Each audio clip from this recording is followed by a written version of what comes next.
How you doing, folks? This is Rex at the Buckeyenest, and we're doing another follow-up on the carriage makeover. And this thing's looking pretty awesome so far. Pretty awesome.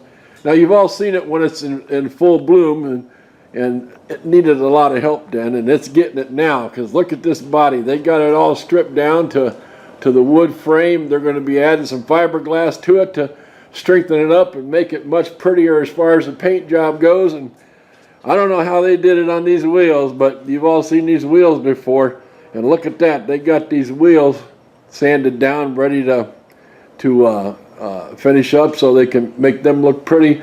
And one of the neat things the project leader told me about is this stripe right here on the wheel, when they're all said and done, is going to be gold.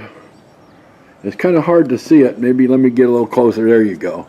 Right there. It's kind of like an off color from the black tire rubber up here, and then the white down here. But that's going to be gold on all four wheels, and that's going to be pretty awesome when you see this thing moving down the road. It added a lot of class to it. Okay, so this area back here, the carriage itself was off center from the front to the back.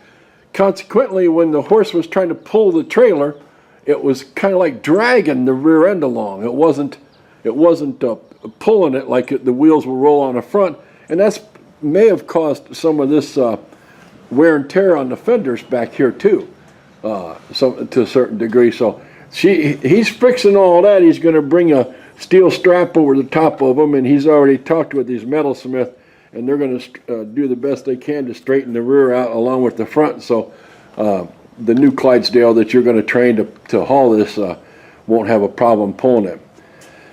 One of the other neat things, I want to show you some stuff over here. They've made some serious headway, Leah. These things here are going to stay gold, and let me show you where they were at that the project manager pointed out to you that they mount on here. One of them goes here, and the other one goes down here, and there's a strap that runs between here and here that helps support the suspension properly on this carriage. So he's replacing those, and he had to sandblast them. That's his sandblaster over there, and he had to sandblast them, and he's painted them all gold. They're going to stay this color, which is going to be pretty awesome, because the rest of these parts that you see on this tabletop here,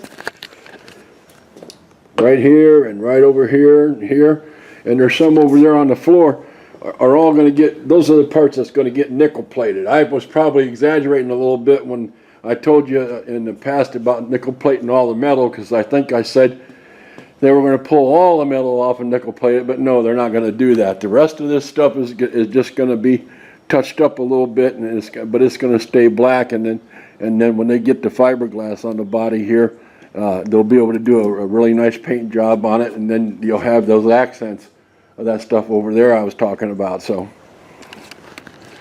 that other piece I was telling you about is this that goes around the front seat. They're going to nickel plate that, but that's going to have to go to the metalsmith, and I understand that might happen as soon as tomorrow. And I'm back, and I wanted to show you something else, gang. The intensity of the makeover of this carriage is beyond belief.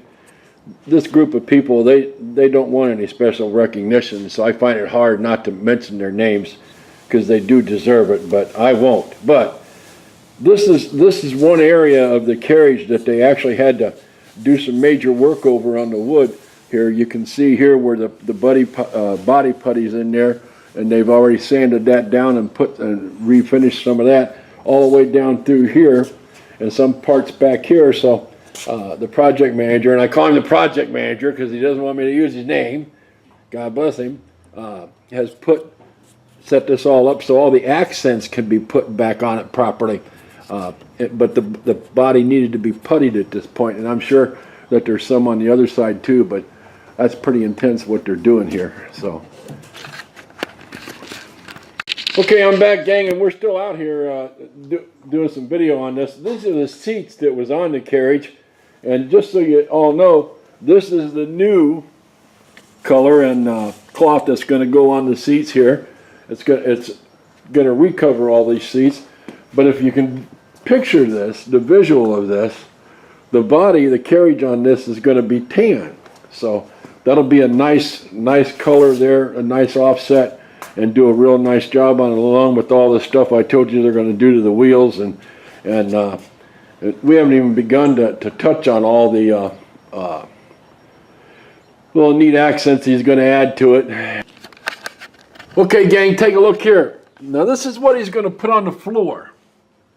This stuff here that's called Berber. This is actually goes on the floors of boats, and it's really durable. Of course, you know they take boats out in the water, and they're going to put that on the floor of the carriage, and I'll show you where. That's a nice offset color for the tan body, and that's going to go down here, and it's going to go down here. And the project manager says that you can take and spray that off, or just sweep it off, or do with it whatever you want and carry on. It's that type of material, and of course it'll look real nice too on the carriage itself. And one more thing I want to point out, he found this and this up in his attic. This is called a jumper brake, but it's a hand brake. Instead of cutting holes through the wood, he's going to donate that, and maybe Doug, when he gets ready to do the brakes, can use this instead of cutting holes through the floor or whatever, but he's going to donate that to the team to be put up there for the braking system.